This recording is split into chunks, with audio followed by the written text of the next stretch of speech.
اللهم صل على محمد وعلى آل محمد كما صليت على إبراهيم وعلى آل إبراهيم إنك حميد مجيد. Ni apa dia? Ada dua. Yang pertama, niat di miqat. Jangan keliru ya. Niat tadi rukun, mesti niat. Tetapi perbuatan kita memasang niat itu di tempat niat yang tertentu, itu namanya wajib umrah. Baik. Wan tadi pergi ke Taif, betul? Pasang niat dekat mana? Qarnul Manazil, dekat daratan, dekat masjid Qarnul Manazil. Saya daripada Madinah, pasang niat di mana? Di Bir Ali. Di Bir Ali, dekat Bir Ali satu masjid. Jangan risau. Mutawif akan berhentikan tuan-tuan dekat Bir Ali. Pemandu bas akan berhenti dekat Bir Ali, ada satu masjid. Boleh sembahyang dekat situ, pasang niat di situ. Bagi tuan-tuan yang masuk terus ke Mekah, yang tak pergi ke Taif, niatnya di mana? Di atas kapal terbang, dalam kapal terbang, di kawasan Qarnul Manazil. Macam mana nak tahu Ustaz? Jangan risau. Petugas kapal terbang akan beritahu tuan-tuan kita sekarang sudah berada di kawasan Qarnul Manazil, sila berniat sekarang. Mutawif pun akan ingatkan, sila niat dah niat dulu. Itu tanggungjawab mutawif. Jelas?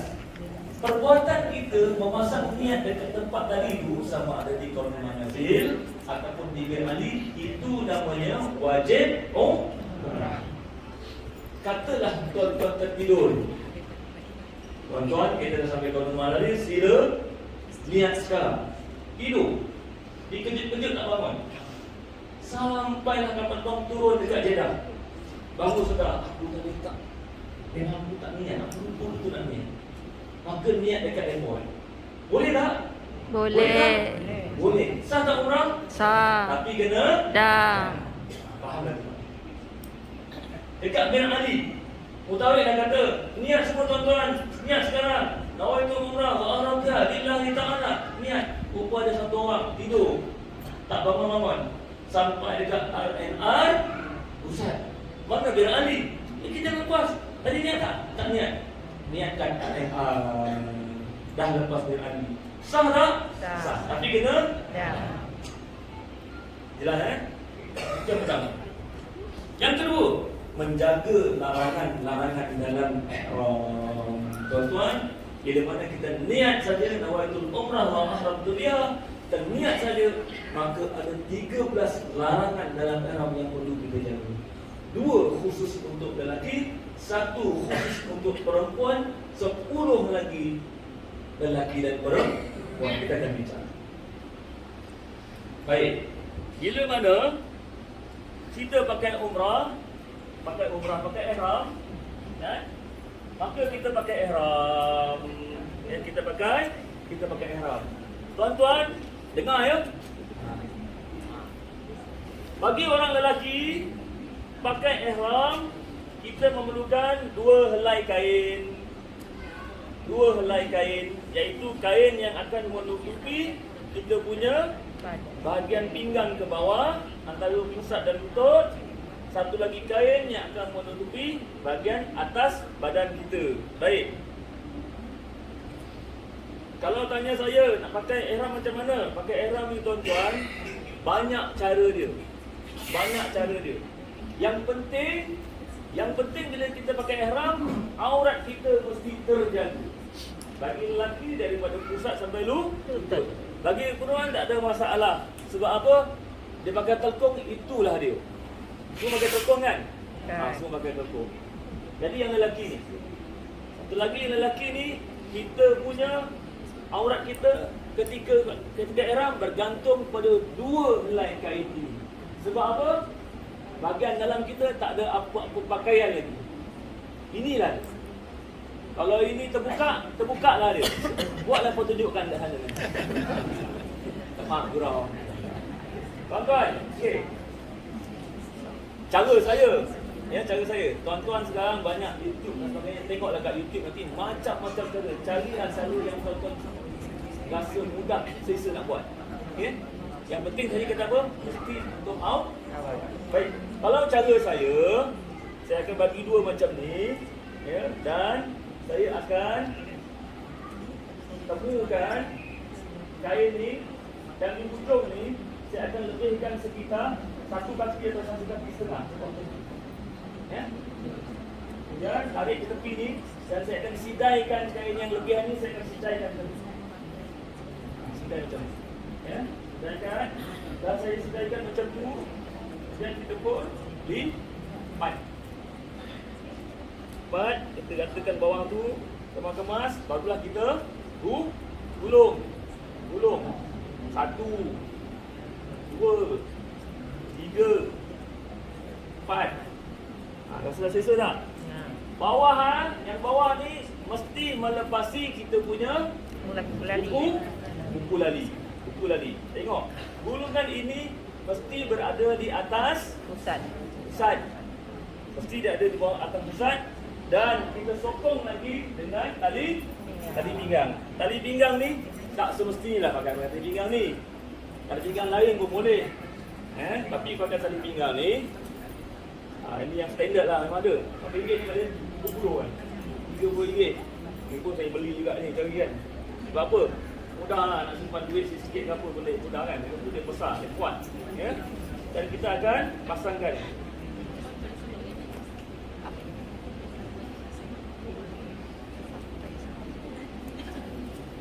Kuat tuan-tuan. Jangan terlalu ketat, jangan terlalu longgar. Ikut kita punya selesa kita. Kalau ketat sangat, nanti biru muka. Kan? Jangan ketat sangat, jangan sangat. Selesa kita boleh adjust. Kan? Okey. Kita pun rasa yakin takkan melurut. Okey? Lagi satu. Kenapa saya sidaikan lagi?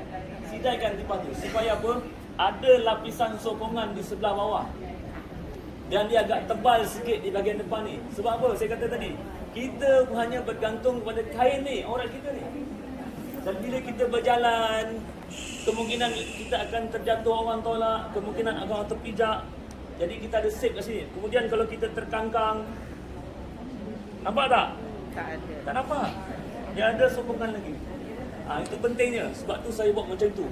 Tetapi bukanlah wajib ikut saya, tak. Tak. Ini pilihan. Okey? Baik. Macam tu Jadi kita pun selesa. Tinggi sikit. Ya. Yang penting apa dia? Mesti atas pusat, di bawah lutut. Ini aurat kita. Mesti. Kalau terbuka kita punya aurat kita, ya, nampak pusat kita, dan ketika itu kita sedang tawaf, maka tawaf kita tidak sah. Bila tawaf kita tidak sah, sa'i kita sah tak? Tahlul kita sah tak? Dapat umrah tak? Pemakaian ihram ini kena ambil perhatian masing-masing. Orang lelaki tolong ambil perhatian. Jangan pakai sekadar boleh pakai saja. Takut nanti tuan-tuan nanti akan nampak ramai dekat sana yang mana pakai ihram tapi pusatnya nampak. Tak apalah, itu kita pun tak tahu, mungkin mazhab-mazhab lain saya pun tak pasti. Mazhab mereka mungkin auratnya berbeza, saya pun Allah malam Okey, tapi kita kena jaga Okey. Bagi yang atas. Okey. Biasanya supaya koyak lah saya ni. Pegangkan kejap boleh? Boleh. Tuan-tuan, kalau pergi umrah, sunat bawa yang baru Kalau dah pergi 2-3 kali, ada yang lama-lama, Ustaz, saya dah pergi 4 tahun lepas, ada lagi Ustaz, boleh pakai? Boleh. Tapi sunat pakai yang baru. Yang pertama, yang dah lama ni, macam ni lah. Dia dah keput, bahaya tuan-tuan. Jangan ganggu orang belakang kita, tak khusyuk nanti. Allahu Akbar. Tuan-tuan ketawa, dah jadi kat saya tau. Bukan saya yang koyak, orang depan koyak. Nak tengok tak tengok? Dah yang koyak tu imam. Allahu Akbar. Jadi orang lelaki kena jaga. Pergi masjid, pergi surau, tolong isteri bagi kain pelekat yang kuat, jangan yang lusuh. Orang lelaki satu masalah dia. Dia suka pakai yang lusuh, betul? Sebab dia kata selesa. Lagi lembut. Jangan pakai lusuh. Pakai macam dalam ihram pula. Jadi saya ni macam mana? Tengok sekali, Allahu Akbar. Tengok dua kali. Aib. Okey? Okey. Ni dah lusuh ni tuan-tuan. Saya terbawa yang lusuh ni. Kan? Okey, kalau kaedah saya pakai, saya akan bagi dua tuan-tuan. Saya akan bagi dua ni, yang atas ni bagi dua. Dan saya bagi dua sini. Belakang ni saya akan naikkan dua akar bahu. Okey. Lepas tu ambil sebelah kanan, ambil bucu dia sebelah kanan ni, bucu sebelah kanan, masukkan bahagian dalam sebelah kiri. Kemudian masuk dekat Tali pinggang. turun daripada atas, turun bawah, satu, naik lagi sekali, turun kedua. Kuat tak? Kuat. Kuat. Tarik. Jadi kalau isteri kita nanti nak tawat dengan kita, dia pegang pun tak cabut, jangan risau. Awak pegang saya bunyi, tak cabut. Kan? Yang kedua, yang belah kiri tadi, ambil hujung ni, masuk belah dalam dia. Masuk sebelah dalam. Tarik. Sama juga, masuk dekat sebelah sini, turun ke bawah, naik, turun. Kuat tak? Kuat. Kuat. Lepas tu, yang kita naikkan tadi, turun kat dulu.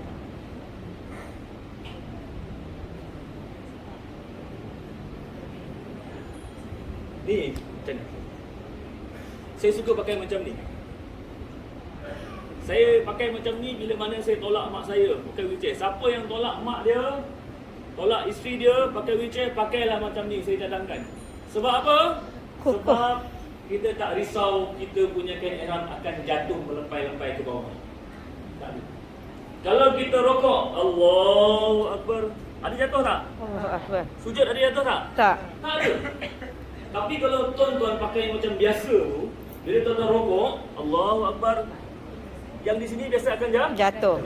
Bila tuan-tuan nak tiam, Samiallahu liman hamidah, dia akan ambil kain tu dan akan silang. Dah tegang. Dia nyempak muka orang sebelah. Mesti nyempak Sama saya tu kena sepak juga.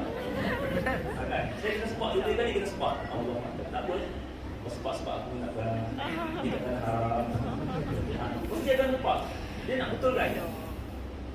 Tapi kalau macam ni, tak ada.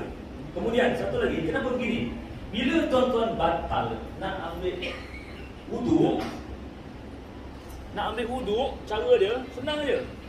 Tuan-tuan, yang belakang ni naikkan balik atas. Nak tak ambil wuduk? Nah. Tak payah buka-buka lah. Dah selesai ambil wuduk, apa? Turun balik. Turun balik. Kalau tuan-tuan pakai yang begitu, orang ambil wuduk, tak silap nanti dia jatuh lah dekat bawah lah, kena kain, kena apa lah. Ini cara saya. Bukanlah mesti ikut cara ini. Carilah cara lain. Kalau ada yang berselit, ini cara saya. Bila saya tolak mak saya, senang. Tak ada jatuh-jatuh. Nak ambil wuduk, tinggal naikkan ke atas. Boleh tuan-tuan ya? InsyaAllah. Okey, kena buka. Tak panas.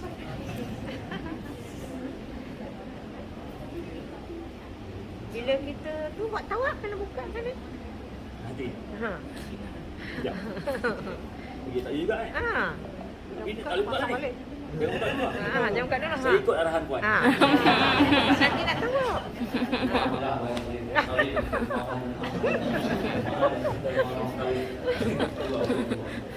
Baik. Tak apa panas dulu. Allah. Wajib umrah 13 larangan. Abang-abang, depan ada kosong lagi. Boleh sini, tak ada masalah. Sini boleh. Tak apa, rapat-rapat sikit tak apa. Okey? Larangan kita. Baik. Tempat mulakannya, kalau di luar Mekah, khususnya daripada Madinah, di Bir Ali. Jadi tak apalah, ni Tauhid akan beritahu. Dalam Mekah, di Mekah, kita, kalau tuan-tuan dah berada di Mekah, nak buat umrah yang kedua, umrah yang pertama tadi, daripada luar kita kan, sama ada di tuan-tuan manazil. Ataupun tuan-tuan boleh niat kalau kita dah buat umrah pertama dah wajib, ustaz saya nak buat umrah lagi, nak buat umrah sunat. Kat mana saya nak pasang niat ustaz? Mutawif akan hantar tuan-tuan ambil teksi ataupun ambil apa-apa saja kenderaan awam untuk tuan-tuan pergi di satu tempat namanya Tana'im. Tana'im ni sekitar lebih kurang 7 km saja dari Masjid Nabawi, Masjidil Haram. 7 km saja lebih kurang dekat. Kadar tambang dia RM50 satu teksi. Satu teksi kalau tuan-tuan berbadan yang comel-comel boleh masuk 5 orang. Kalau badannya agak sedap-sedap masuk 4 orang saja. Kongsilah RM50. Bukan ringgit, riyal. 50.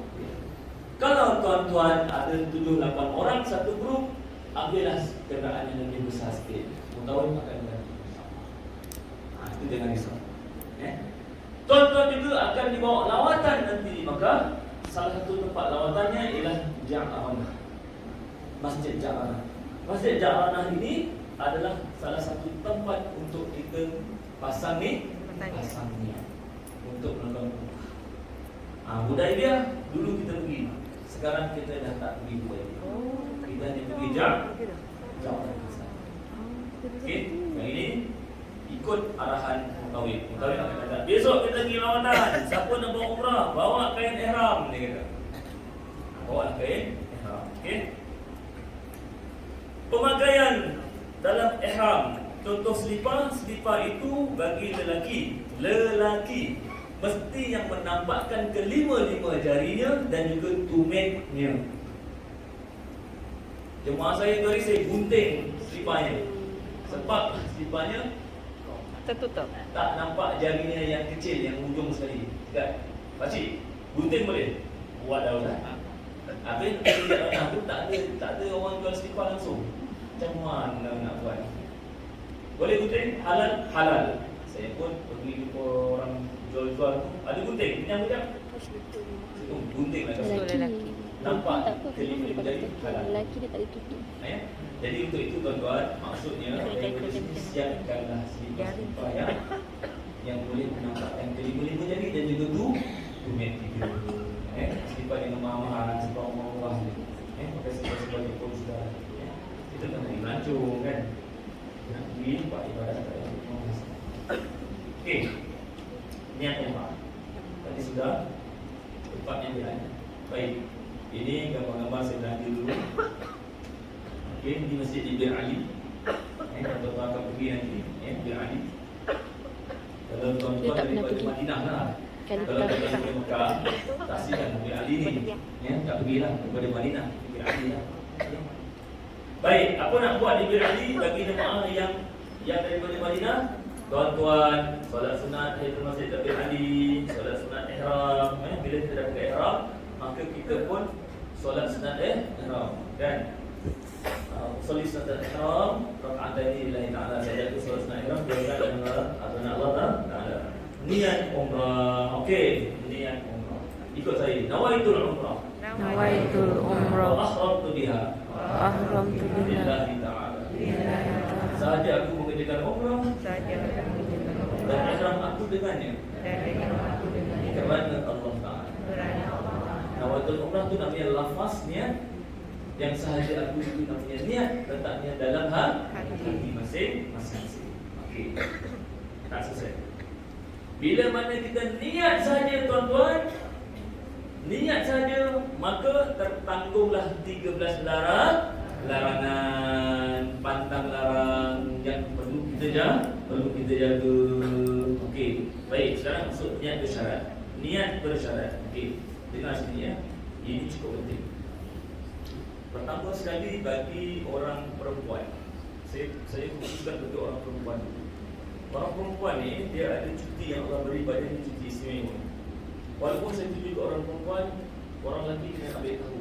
Sebab apa? Mungkin isteri kita kurang faham, anak-anak dara kita mungkin kurang faham. Kita kena jelaskan. Baik. Dalam situasi niat bersyarat, khususnya bagi wanita-wanita yang belum uzur tetapi dijangka akan kedatangan haid sebelum dia selesai tawaf. Okey. Rasa-rasa aku ni macam tutup jadual akan haid. Kalau puan-puan khawatir haid akan keluar sebelum selesai tawaf, maka puan-puan digalakkan untuk niat bersyarat. Apa dia? Saja aku mengerjakan umrah dan ihram aku dengannya, tambah sekiranya aku kedatangan haid atau lain-lain sebab, maka halallah aku dengan. Maksudnya gini, bila mana puan, cari contoh daripada Bir Ali, kita ada kat Mekah 5 hari. Puan-puan niat dekat Bir Ali, puan-puan khawatir pada hari itu sebelum selesai tawaf, puan-puan dah kedatangan haid. Datang haid boleh tawaf tak? Tak boleh, sebab syarat sah tawaf mesti dalam keadaan bersih daripada ada sana ada segala kecil. Ditakdirkan puan-puan sampai dia dekat hotel, belum lagi turun nak buat tawaf, haid pun keluar. Maka boleh teruskan ibadah tu? Tak boleh. Ada dekat Mekah berapa hari je? 5. Haid biasa berapa? Normal? 7 hari. Ada tak kebaran kalian sampai kita balik tak suci? Tak. Ya. Maka duduklah kat sana 5 hari, tak boleh buat apa-apa. Ya Allah, apa dosa aku ya Allah. Nak menyalahkan siapa? Jangan salah siapa-siapa. Jangan salahkan Allah. Itu adalah aturan Allah. Maka adalah ibadah-ibadah lain yang boleh kita buat selain daripada tawaf. Boleh tak ibadah lain? Boleh. Boleh berzikir? Boleh. Boleh tolong orang? Boleh. Boleh duduk dekat, boleh tengok Kaabah? Boleh. Boleh. Macam mana tengok Kaabah, Ustaz? Pergi dekat tempat sa'i. Pergi kat Bukit Safa ataupun Bukit Marwah, puan-puan boleh masih nampak lagi bangunan Kaabah. Kata Ustaz tak boleh masuk masjid sebab dalam keadaan hadas besar. Sa'i bukan masjid. Tempat sa'i adalah di luar masjid. Maka wanita-wanita yang dalam keadaan hadas besar dibenarkan untuk berada di kawasan sa'i.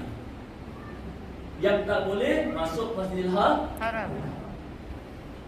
Ketika perkara ini, suasana ini berlaku, maka puan-puan baliklah ke tanah air dalam keadaan tidak tak bertawaf, tak berumrah, sebab ada halal. Maka sekiranya kita niat bersyarat, kita pulang saja daripada Masjidil Haram, kita pulang daripada Makkah, tinggalkan Makkah, maka 13 larangan itu jadi halal. Walaupun kita belum bertahan. Jelas tak? Jelas tak ni? Jelas. InsyaAllah. Ini bagi mereka yang belum kedatangan haid. Ataupun ada juga jamaah wanita yang ketika mana nak niat itu sedang dalam haid. Berada sampai Madinah, anak buah saya tu hari sampai Madinah hari kedua haid. Dia kata, "Pakcik, macam mana ni? Duduk hotel dan apa ni tak boleh pergi masjid, tak boleh." Sampailah hari nak pergi ke Mekah, masih lagi haid. Dalam haid sampai Bir Ali nak kena niat tak umrah? Niat tak? Dalam hadas besar boleh niat ke? Boleh. Jangan tak niat. Walaupun ada hadas besar, mesti ni niat. Ada jemaah Saudi, ada seorang jemaah tadi, dia salah dapat maklumat. Dia kata dalam keadaan hadas besar dia tak boleh niat. Dekat Bir Ali dia tak niat. Sampai Mekah barulah dia tahu kena wajib niat kat Bir Ali. Maka wajib umrah dia langgar. Kena? Wanita-wanita dalam keadaan haid boleh niat. Malahan wajib mesti niat. Itu rukun. Niat di Bir Ali, tempat mikot, wajib di situ. Pasang niat. Ya? Kemudian anak buah saya sampai ke Mekah, boleh buat umrah? Tak boleh. Sampailah hari ketiga di Mekah baru dia bersih. maka barulah dia buat Umrah. Maka tuan-tuan, sekiranya kes tadi dia pun berniatlah, saja aku menjawab umrah dan ihram aku dengannya, sekiranya haid aku berlarutan hinggalah hari pulang, maka halallah aku dengannya. Sekiranya haidnya itu tak berhenti-berhenti sampailah hari pulang, maka dia boleh buat umrah tak? Tak boleh. Tetapi disebabkan niat bersyarat, maka 13 larangan itu jadi halal. Sebenarnya nak menghalalkan 13 larangan, kalau tak niat bersyarat, dia memukakan. Jelas tak? Perempuan jelas tak ni? Boleh tak orang perempuan makan ubat-ubatan supaya jangka haidnya itu dilewatkan dengan izin Allah? Boleh. Boleh makan pil? Boleh. Boleh, dengan syarat puan-puan rujuk dulu kepada doktor. Doktor, saya nak pergi umrah doktor, saya dijangka berada di Mekah, waktu haid saya akan sampai. Apa pandangan doktor, boleh tak saya makan pil, makan ubat supaya haid saya dilewatkan? Doktor pastikan, doktor kata boleh, awak tak ada apa-apa masalah dengan ubatnya. Saya dah cek awak boleh, baru makan. Jangan main telan semacam. Jangan telan semacam. Takut ada perkara-perkara yang lah. Mudarat. Jadi rujuk pada doktor. Okey. Tuan-tuan pun tanya, Ustaz, niat bersyarat untuk lelaki, untuk perempuan saja ke? Lelaki berniat bersyarat tak? Niat bersyarat bagi lelaki juga diharuskan, khususnya bagi orang-orang lelaki yang khawatir dia ada masalah kesihatan sebelum selesai ibadah umrah. Ada tak orang yang penyakit sawan, epilepsi, yang kumat-kumatan? Ada kan? Dia tahu masalah penyakit ni. Dia khawatir sebelum dia selesai umrah akan menghadapi masalah. Maka orang lelaki juga diharuskan niat bersyarat. Sahaja aku menjawab umrah dan berihram aku dengannya, sekiranya aku berhalangan dengan halangan syarat untuk meneruskan ibadah kerja umrah, maka aku jadi hal. Benda ni terjadi pada jemaah saya 2020. Jemaah saya tahun 2020 turun dekat Jaranah, turun langgar batu kecil, jatuh patah pinggul. Umur 80. Patah kat situ, tak boleh bangun. Mujurnya di situ belum pasang niat. Haji dah niat belum? Belum. Saya pun belum niat. Waris dia orang akak dah niat belum? Belum. Jangan niat. Jadi tak jadi buat sekiranya jemaah tadi dia patah kaki itu selepas dia niat, dan niatnya itu niat bersyarat, maka dia boleh buat umrah tak? Kaki dah patah, nak buat umrah apa? Tak boleh. Maka 13 larangan itu automatik jadi halal. Dia sebab pun ada ada halangan syarat. Jadi itulah tuan-tuan. Kalau tuan-tuan rasa ada kerisauan, takut ada benda yang menghalang, boleh tak niat syarat? Macam mana? Sahaja aku mengirim umrah, ikut sahaja aku mengirim umrah dan berihram aku dengannya kerana Allah Ta'ala. Sekiranya aku berhalangan dengan halangan syarat untuk meneruskan ibadah umrah, maka aku jadi halal. Ataskan dalam hati. Itulah yang niat bersyarat. Faham ya? Kalau kat sini kurang jelas, sampai sana pening-pening, rujuk tahu. Itulah gunanya mengetahui sebagai tempat kita nak tolong. Ustaz, nak tumpang tanya, kalau kita bantu ibu ataupun ayah untuk baca niat bersyarat, tapi kita nak baca niat biasa, Kenapa kita nak bantu ibu atau ayah untuk niat bersyarat? kita bacakan. Sebab dia tak boleh. Maksudnya kita nak bacakan, jadi dia ikut dalam hati, macam tu lah. Lepas tu kemudian baru kita baca niat kita sendiri, boleh? Sama kes macam kita membawa Macam mutawif, mumayyiz. Kita ajar kan? Anak kita umur baru 3 tahun tapi dah berfungsi. Kakak baca kat ikut ayah. Kita bacakan itu, kita belum niat lagi. Okey, faham. Nanti kita kena buat sendiri. Lepas tu Okey. niat lah. Jelas kan? Faham. Ya, terima kasih Ustaz. Lepas saja kita niat, maka kita disunatkan untuk bertalbiyah. Talbiyah labbaik Allahumma labbaik labbaik la syarika lak labbaik. Macam kita baca tadi, maka tuan-tuan, ya, bagi lelaki tinggikan sedikit suara bertalbiyah. Bagi wanita, talbiyah dengan suara yang didengari oleh diri sendiri. Berapa kali talbiyah tadi? Berapa set? Satu set berapa kali? Tiga kali. Habis 3 kali, baca apa tadi? Selawat atas Nabi dan sambung selawat Ibrahimiyah, iaitu sampai Hamidul Majid. Kemudian doa, Allahumma inni as'aluka ridhaka wal jannah wa a'udzu bika min sakhatika wan. Itu set yang lengkap. Sampai bila kita nak talbiyah ni Ustaz? Kalau daripada Bir Ali nak sampai ke Mekah 5 jam naik dalam bas. Dia kalau orang 5 jam, dia baca 5 jam. Kalau saya, dia baca setengah jam, lepas tu dia tidur. 5 jam kan, mana kita lalai. Maka kita bacalah ikut yang kita mampu. Kan kita tidur sekejap, bangun, berapa sambil kita memperhatikan kiri dan kanan perjalanan kita itu. Ya, tuan-tuan, dan kenangkan bagaimanakah dulu Rasulullah berhijrah daripada Mekah ke Madinah melalui batu-batan, gunung ganang yang tidak ada apa-apa. Kenangkan sejarah Rasulullah, barulah ada insafan nanti. Sambil kita bertalbiyah. Tuan-tuan, tuan-tuan kenangkan sejarah Rasulullah, bagaimana Rasulullah dulu berhijrah dengan keadaan bentuk muka bumi yang begitu. Tuan-tuan pasti akan menangis. Susahnya Rasulullah dulu nak menyampaikan dakwah.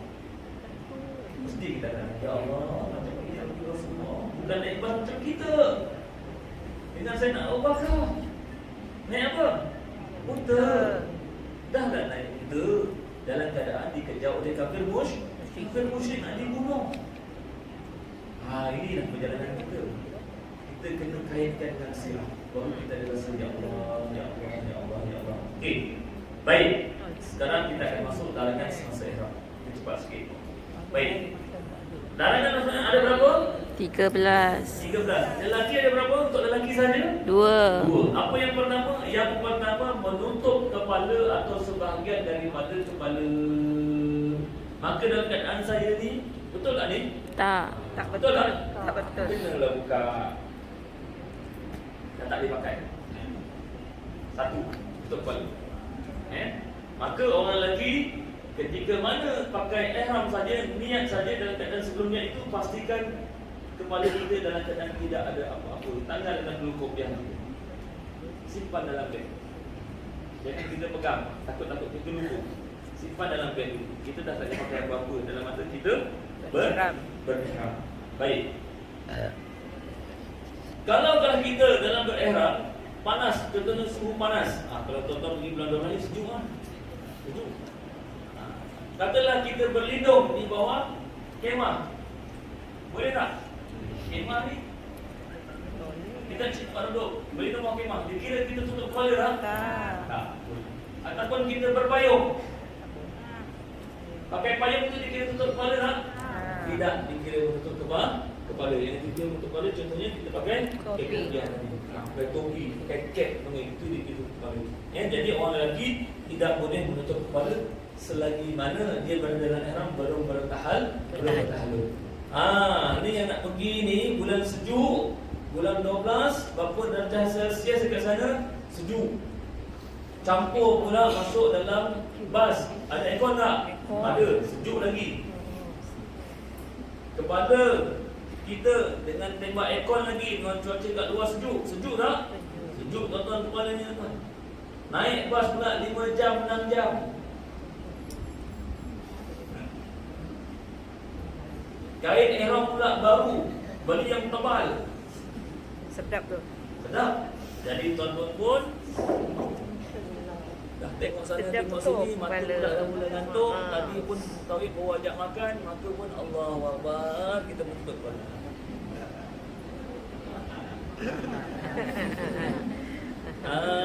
Tutup untuk kepala kita guna kain Kain ihram. ihram. Ini biasa. Sebab apa? Kita lupa. Kita lupa. Kan sedap kalau kita macam selimut kan? Apa lagi ni? Berapa jam lagi Ustaz? 3 jam lagi. Apa lagi sebab tidur? Tuan-tuan, perbuatan untuk kepala ni, ini larangan dalam Ihram. Kena dam tak? Kena dah. Jangan dam dulu, main dam orang je. Sekiranya tuan-tuan tutup kepala dan tuan-tuan diberi ingat, kawan sebelah kita, Jin, kepala tutup tu kenapa? Buka, kan kita nak ihram. Oh iya ya, aku lupa lah. Dia terus buka. Dia terus buka kepala dia. Bila dia beri ingat, dia terus buka. Maka ketika itu dia tak kena dam. Nak kata hati. Banyak duit. Tetapi kalau misal kata cara beri ingat, bang, kita nak ihram bang, jangan tutup kepala. Tak dam lah. Awak tak tahan sejuk ni. Kena dam tak? Kena sebab sengaja. Sengaja. Sengaja. Dan bila ingat dia tetap maka kena dam. Maka barulah kita apa damnya. Okey, perbuatan untuk kepala ni tadi tuan-tuan, sekiranya yang melakukan dengan dan diberi ingat dan tak nak juga berubah, maka dikenakan dam. Damnya namanya takhir dan takdir. Takhir maknanya pilih. Tuan-tuan boleh pilih dam ini. Ada 3 jenis dam ni. Tuan-tuan pilih mana satu tuan-tuan nak. Yang pertama, tuan-tuan di pilihan pertama iaitu menyembelih seekor kambing.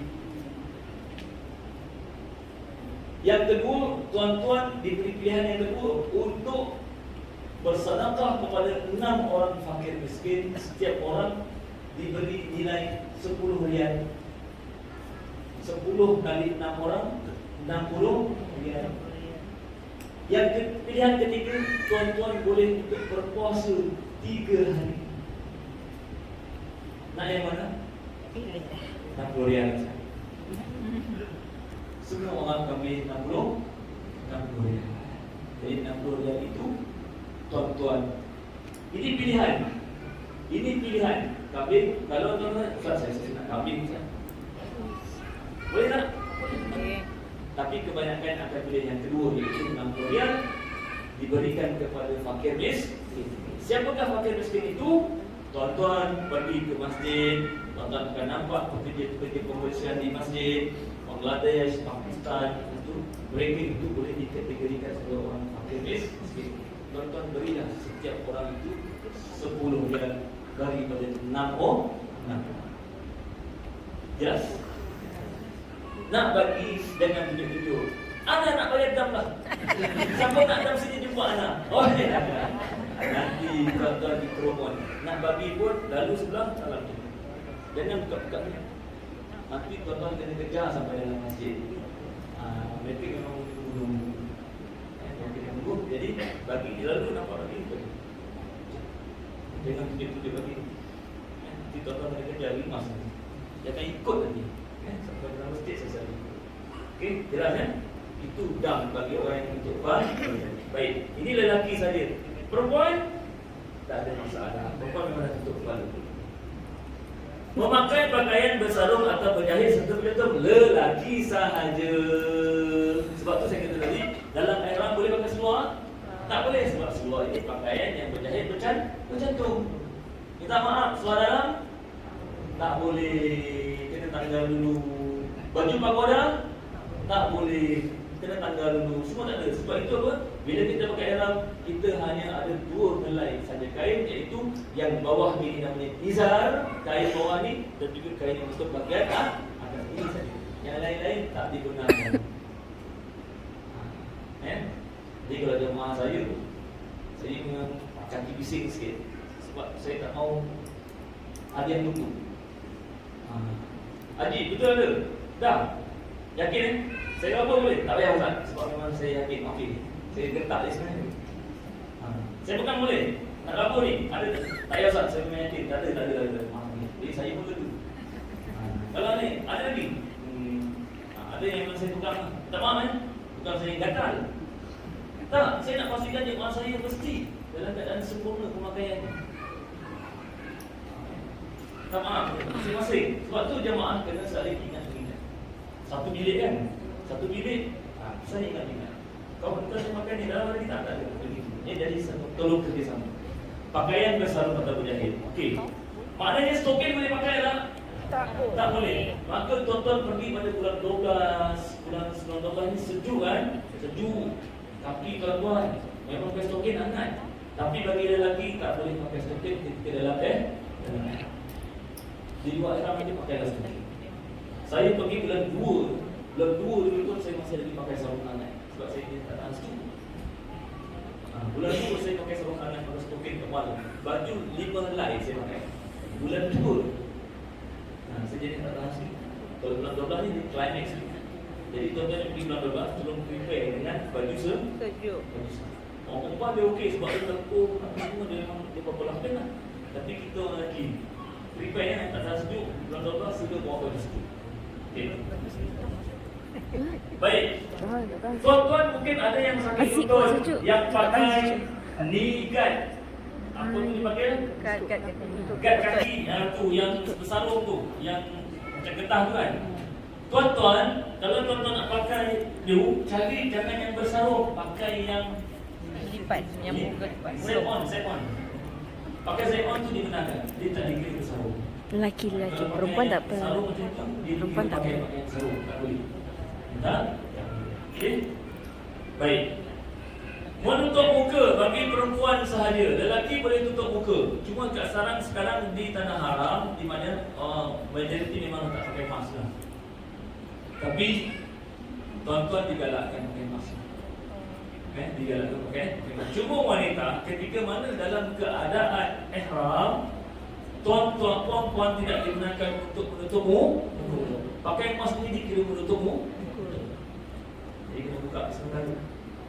Melainkan besok kerajaan Arab Saudi sampai sana setiap jemaah wajib masuk Mekah mesti pakai mask. Itu arahan kerajaan.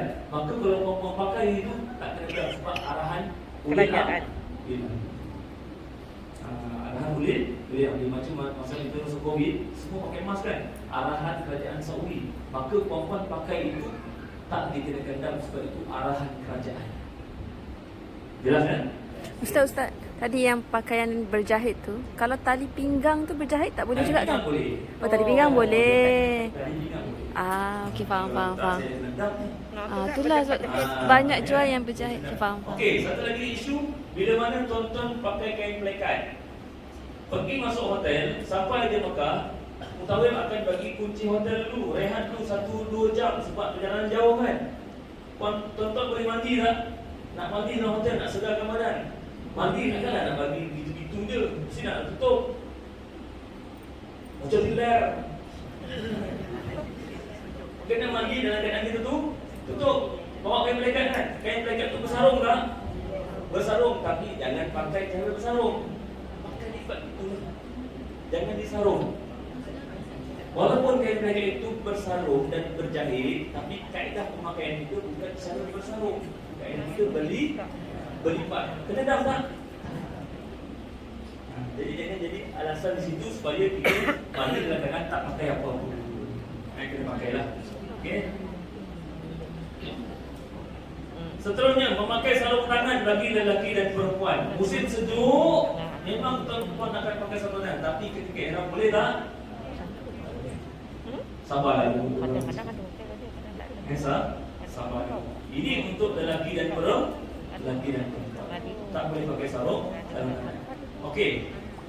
Hand sock yang perempuan pakai ni. Kalau sampai situ je okey. Ada hand sock yang dia akan bersambung kan? Yang bersambung itu menutup tak? Betul. Kalau menutup tak boleh. Tak? Okey. Memakai bau-bauan sama ada di badan pakaian, makanan, minuman atau menghidunya. Memakai bau-bauan ketika dalam ihram, tuan-tuan puan-puan tolong simpankan minyak wangi dalam beg yang tak nampak. Sebab kita suka pakai minyak wangi kan. Tapi dalam ihram kita tak boleh pakai minyak wangi. Okey. Cuma ada kes orang beri kita minyak wangi tanpa kerelaan kita. Tuan-tuan dulu bawa hotel hotel banyak kedai-kedai jual minyak wangi, betul? Betul. Kemungkinan ada penjual punya minyak wangi ni yang akan Calit. calit dekat kain ihram kita. Kain ihram kita, dia akan calit. Kita nak ke tak nak? Kita tak nak, tapi mereka yang calit. Apa perlu kita buat? Kita perlu cepat-cepat hilangkan bauan minyak wangi itu dengan cara kita membasuh. Daripada pakaian ihram, pakaian ihram. Orang perempuan gitu juga, terpuh kalau dia. Jadi kalau nampak kedai minyak wangi itu hati Larilah. ya, sebab pun Jangan mereka lari. ini memang Jangan lari. penjual ni akan suruh kita bau lah kan. Okey. Kalau dengan tanpa kerelaan kita, maka kita tak dikenakan dam. Tetapi kalau dia calit dekat kita, kita pun terpaut dengan baunya. Sayang ni bau sedap ni. Minyak harga RM300. Sapu tu RM300. Bau dia memang puan-puan tak pernah bau kat sini. Bau tu betul bau ni. RM300 satu botol. Mau tak sedap? Kita pun biarkan. Biarlah. Ini rezeki. Biar Allah yang bagi rezeki. Ini nak bagi rezeki di satu-satu. Wayang betul. Layah nasib. Banyak RM1,000. Dia kata rumputnya kat sini Allah bagi rezeki. Oh, tidak. Itu kena dibasuh, dibuang baunya. Kalau tak kita dikenakan dam. Apa damnya? Sama macam tadi. Takhir, takdir. Apa dia? Sama ada kita sembelih seribu kambing ataupun pilihan kedua kita bayar RM60 ataupun berpuasa 3 hari. Kalau contoh baju tu kita dah basuh dengan softline tu Tak apa. kan? Nah, itu tak ada benda. Dia eskontonya tu tak. Okey, dah sampai sekejap lagi. Okey, sekejap lagi Memakai minyak di kepala, janggut, minyak-minyak rambut ketika dalam ihram tidak boleh digunakan. Yang kita pakai tadi sunat sebelum Sebelum pakai ihram. Ya, sebelum dalam ihram tak boleh. Okey. Menanggalkan rambut atau mana-mana bulu-bulu. Okey, menanggalkan rambut ataupun mana bulu-bulu. Okey. Menanggalkan rambut yang dikenakan dam iaitu menanggalkan rambut dengan perbuatan kita. Itlaf. Perbuatan kita menanggalkan. Sama ada rambut ataupun segala bulu-bulu yang ada di tubuh kita. Bulu ketiak. Sebab dari bulu ketiak seluruh cukur supaya bulu ketiaknya tidak ada. Bila bulu ketiak tak ada, maka kita tak adalah cabut bulu ketiak. Sebab kita memang hobi kita cabut bulu ketiak. Bulu hidung, kalau ada yang macam yang keluar-keluar tu, potong dulu. Sebab apa? Kalau tidak ada mengganggu kita, mungkin akan kita cabut bulu hidung kita. Ya? Jadi perbuatan menanggalkan rambut itu boleh dikenakan dam. Tetapi kalau rambut itu tertanggal dengan sendirinya, rambut gugur. Rambut gugur kan? Sampai ke hotel, buka serkup, ya Allah, 300 helai. Gugur, putih. Contoh. Kena tak? Dam? Tak kena sebab bukan dengan perbuatan kita.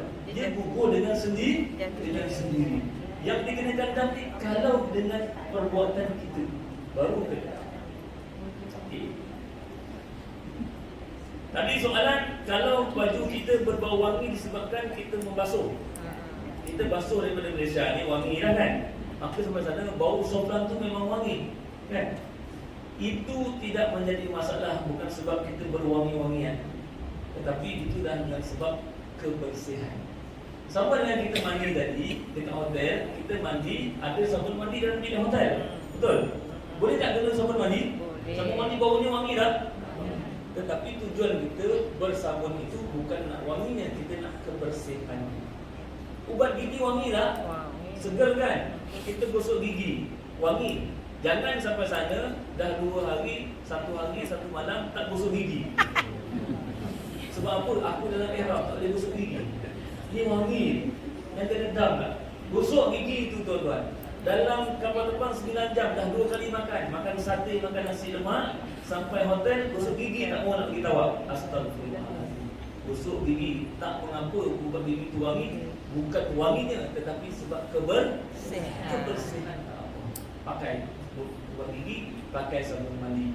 Minyak-minyak angin yang tuan-tuan nak sapu dekat lutut-lutut yang dah mula lemah tu, minyak angin wangi tak? Segar kan? Minyak angin serai wangi tu kan? Nama pun serai wangi. Boleh pakai?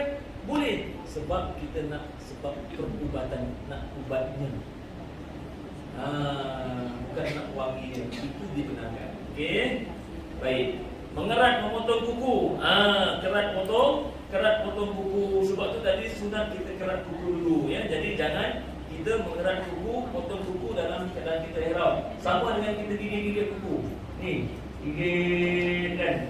Duduk dalam bas 5 jam tak ada kerja pun gigit kuku. Gigit kena apa? Tanggal kuku, putus kuku. Ini dikira memotong kuku dengan sengaja. Ya. Okey. Contohnya menebang, memotong, memantah atau mencabut pokok di tanah haram. Jangan bawa chainsaw pergi sana. Ada. Apakah hal nak menyabut pokok katanya nebang-nebang pokok? Ya. Jadi tak ada lah, tak ada lah ya. Tapi hati-hati jugalah. Takut-takut nanti kita sebenarnya kita lupa. Nampak ada pokok, kita cabut pokok kat sana. Tengok kok macam pokok ubi ni, apa isi dalamnya? Dicabut pokoknya. Dendam gitu kan. Memburu binatang-binatang buruan. Binatang buruan di sana contohnya burung merpati. Banyak dekat bawah hotel burung merpati. Dalam ihram jangan kita main-main dengan burung merpati. Kalau kita geram burung merpati jinak-jinak gemuk-gemuk sana, kita pegang pengsan. Mati dia. Kan? Jadi kat sana dalam ihram tak payah nak bagi makan burung merpati, bagi lepas kita umrah. Bagilah makan. Sebelum tu jangan bagi dulu. Ya, kita fokus dulu. Melakukan pendahuluan bersetubuhan, berjumpa-jumpuan, sabarlah dulu. 4-5 jam pun. Kan? Jadi sabarlah. Okey? Jadi taklah ya.